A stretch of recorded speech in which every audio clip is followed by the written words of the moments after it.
It's a chocolate scorpion. I really haven't checked to see if there's any peppers on it. So the soil out here is very rich in red clay. I mean, I've seen richer in red clay, but there's a lot of red clay. So underneath all this organic matter, there's about 2 feet of it here. It was 12 cubic yards that I had dumped in here. Is red clay underneath it with, I think, something that looks like caliche that's attached to it, so it's not solid red clay. What I did is I just dug a bunch of holes in it and bought it some regular organic garden soil and dumped it in with a ton of vermiculite. With a bunch of vermiculite, I mixed those two together. So basically the roots could make their way down into the clay, and my theory was to sort of dangle in there, you know, down to the clay, and then as this organic matter breaks down, it'll feed the clay, and it'll mix down there as it breaks down. This is a chocolate bhutlah. So I don't know if I stated that clearly. Basically what I do is dig holes, fill them with organic matter and perlite, so the roots can always make their way down. And then there's clay underneath. It's I think the clay is pretty good pH'd, so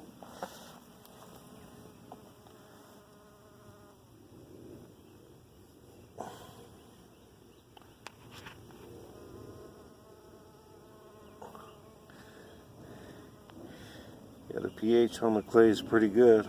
So I give it the happy frog one time, and I wait a couple weeks and give it some fish emulsion and sea kelp another time.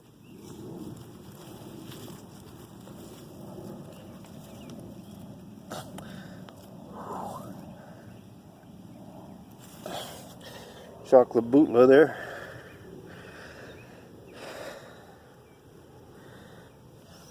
So yeah, that's the whole thing, is to get the roots to stretch down, make it down.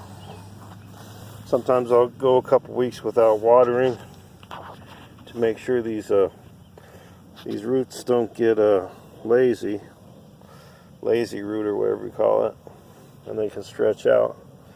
And when I water them good. This here is supposed to be a chocolate scorpion. There's a couple pods here. Kind of don't look like it, but we'll wait and see.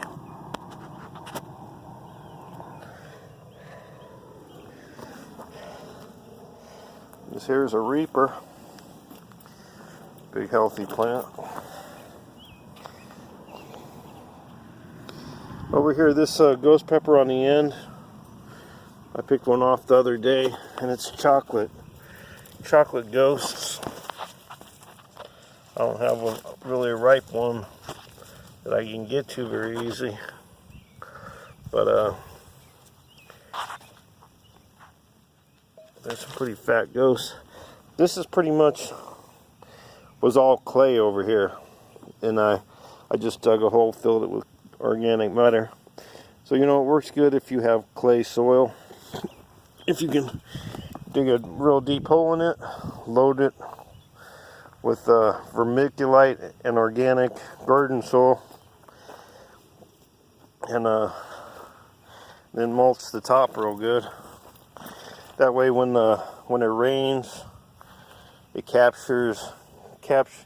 it'll basically, this is like a filter up here. All this organic matter is a filter, and it allows that organic matter, when it's breaking down, to seep into the clay, is my theory.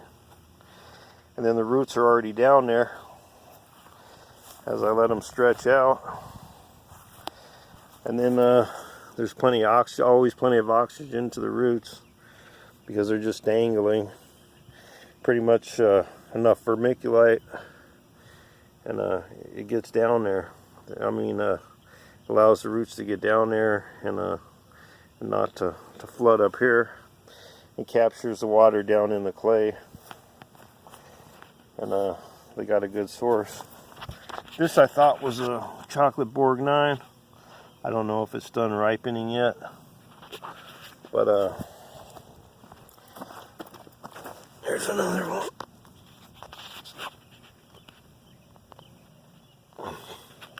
But anyhow, very prolific plant.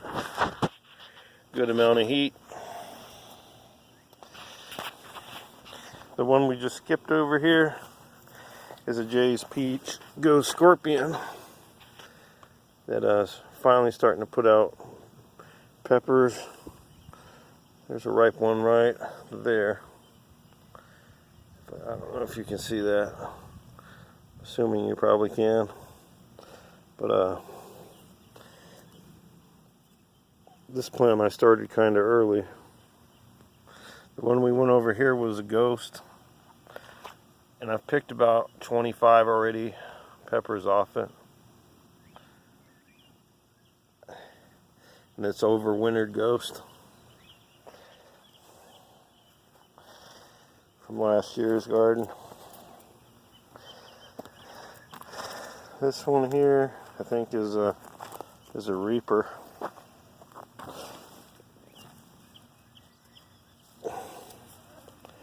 Looking pretty good.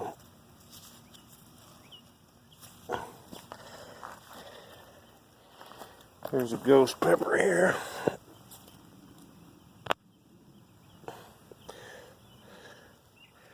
And it's loaded with peppers.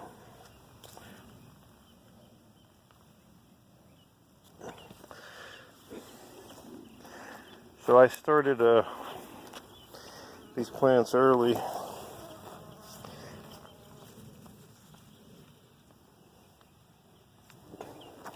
In large containers,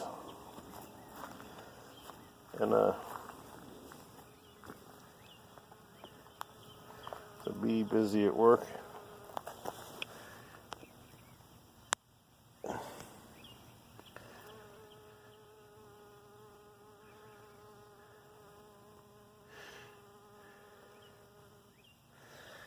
Bunch of flies around, probably because of that fish emulsion I put down.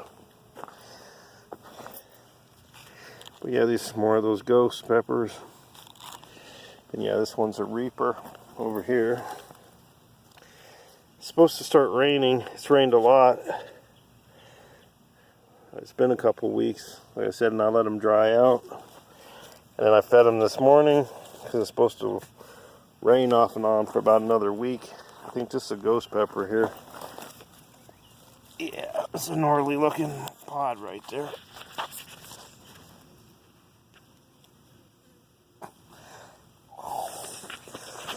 So it's a red Ghost.